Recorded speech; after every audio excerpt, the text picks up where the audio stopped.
Sin will take you where you never, ever imagined you would be.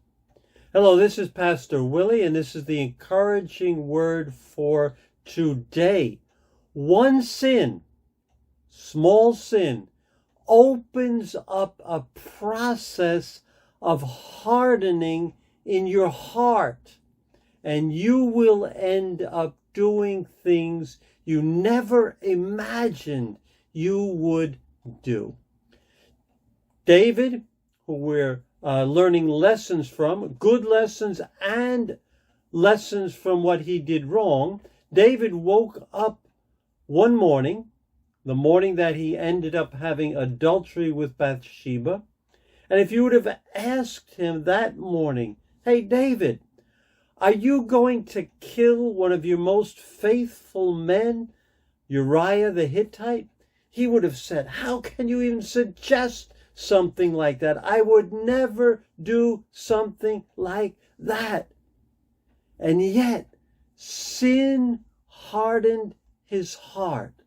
So in the matter of a few short weeks, he ends up deliberately, with malice of forethought, murder number one, killing Uriah the Hittite.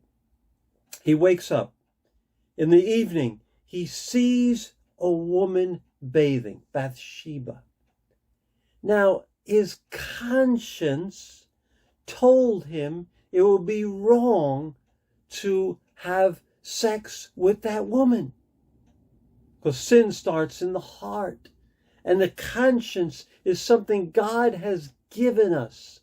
And it guides us. The Holy Spirit interacts with our conscience. And it guides us and it shows us what things are right, what things to do, and what things are wrong, what not to do. It's like an umpire calling strikes and balls, or foul and fair. And it's a gift from God, and every human being is born with it. So I know David had his conscience, and his conscience was sensitive to God. So when he looked at this woman and lust started rising in his heart, his conscience was warning him, turn away. And yet what David did was ignore his conscience. He violated his conscience, and he sent for the woman and had intimacy with her, and then she became pregnant. When he got the note that she was pregnant, I'm sure his conscience was starting to prompt him to confess. But again, he ignored his conscience and pressed on, and once more further hardened his heart, ignoring his conscience. And finally, he makes a plan to have Uriah the Hittite killed. Listen to 2 Samuel chapter 11, verse 17. When the men of the city came out and fought against Joab, some of the men in David's army fell. Moreover, Uriah the Hittite died. First-degree murder. The conscience was violated. David violated his conscience. And when we violate our conscience, we end up becoming less sensitive to the conscience God has given us. We end up not hearing the conscience, and repeatedly violating our conscience hardens our heart to the point where we really can't hear the Holy Spirit speaking through our conscience. And we end up justifying what we do.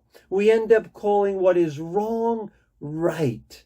And we end up where we do not want to be. My friends, today's challenge is for us to be sensitive to the Holy Spirit, sensitive to the voice of the Holy Spirit in our conscience, and be quick to obey the Holy Spirit's promptings, whether it's to do something or not to do something. Because the more we are sensitive to the Holy Spirit, the softer our heart becomes, and the more we grow to be like Christ. So that's our assignment for today, to be sensitive and quick to respond to what our conscience directs us to do and not to do. God bless you. This is Pastor Willie, and I will see you again tomorrow as we continue lessons from the life of King David. God bless you.